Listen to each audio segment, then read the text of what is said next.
And here is Turner at the top of Greenwich Hill with all of its associations of the Tudors, looking down onto the two elements. You can see the sort of things that happen with the Fighting Temeraire rehearsed here early. The great wen of the swollen, grimy industrial metropolis with Christopher Wren. We're seeing two kinds of Wren here. We're seeing Wren's great building of the Royal Naval Hospital, and we're seeing Wren's great building, of course, of St. Paul's Cathedral. Again, slightly altered, made a little bit more lissom than a dome actually is. And between them, the great silver artery connecting monumental, pastoral, the England of the aristocracy, the England of aristocratic wisdom, the England of the protecting monarchy, the England of science, looking down on a blaze of light. And in there somewhere between is also Inigo Jones' Queen's banqueting house. So you have really an omnium gatherum in London seen from Greenwich Hill. This, again, isn't something which was aiming for the kind of stakes that the Battle of Trafalgar did, but Turner was somehow more at ease when he could actually invent something that was shrouded with the kind of poetic veil of memory and history. Here's another exceptionally beautiful painting called Ploughing Up Turnips. And again, it's a wartime scene. This is painted in the same year as the view of London from Greenwich Hill, 1809. England in the throes of up against it, even though it could no longer be invaded, thanks to the dying Lord Nelson. Nonetheless, Napoleon had imposed a ferocious blockade on, which made it impossible for British goods and manufactures to reach Europe. Britain was very much thrown back on a kind of economic autarky. And Turner, in another case, actually wrote another poem to try and sort of celebrate the indomitable ingenuity of British artisans and British farmers. Here, they're kind of digging for victory, in a way, and Turner writes a poem which says, plant our ground with seed instead of gold, urge all our barren tracts with agricultural skill, and British canvas fill. Canvas both alluding to sail canvas for a naval victory and canvas for, this is the job of patriotic British artists. Alone and unsupported prove the strength by her own means to meet the dire full length of continental hatred called blockade. I warned you the poetry was sort of set a new low, really, and Coleridge that ain't. But you get the idea. And hovering at the back, of course, is Windsor Castle. We're at Slough here. And the back is Windsor Castle, represented as the residence of King George III, who's enormously mad or not mad, is immured. No one knew how well or how sick he was. But Farmer George, as the patriot king, was the embodiment, the monarchy was never more popular than at this time, of determined, stubborn, simple resistance to the demonic Napoleonic foe. And eventually, it's not such a great image, I have to say. Eventually, Turner does have another crack at a history painting that would somehow redeem the failure of the Battle of Trafalgar. And this is a painting which I think has not in the show, or is it in the show, Catherine? Sorry? It is. Oh, fantastic, good. Oh, well, that's wonderful. And it's Snowstorm with Hannibal crossing the Alps. And it was really the first great realization of Turner's attempt to create a British history painting. Well, it's not, of course, a painting about British history, but everybody who saw it on show in 1812 read it that way.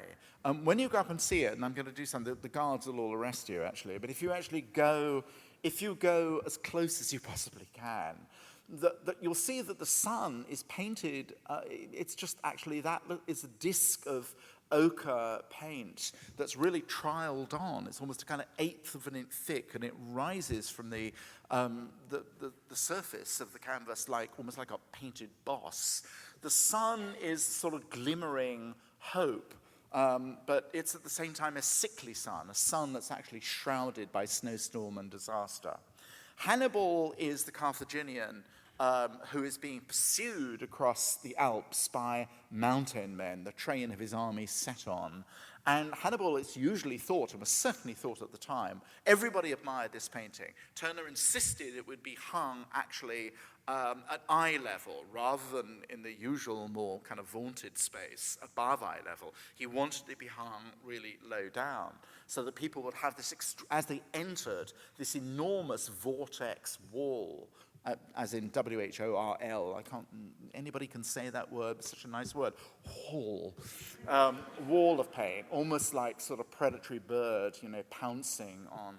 A lot of people saw that actually the heroic figure of Hannibal had been reduced to this tiny figure that's actually astride an elephant. So the notion actually that elephantine aggression is meeting its comeuppance under the hubris of the immense wintry tempest is what Turner is about. Now, a lot of people actually suppose that Hannibal was standing in for Napoleon, who had also crossed the Alps. It was problematic because Carthage was a great obsession for Turner. I'm sure you've heard a lot about that. At some of these talks, some will have realized that from going around the show. And very often Carthage is associated, precisely because it was a commercial empire that was in danger, that rose very quickly, was in danger of losing its soul, collapses, and Turner paints that theme from the Punic Wars over and over again.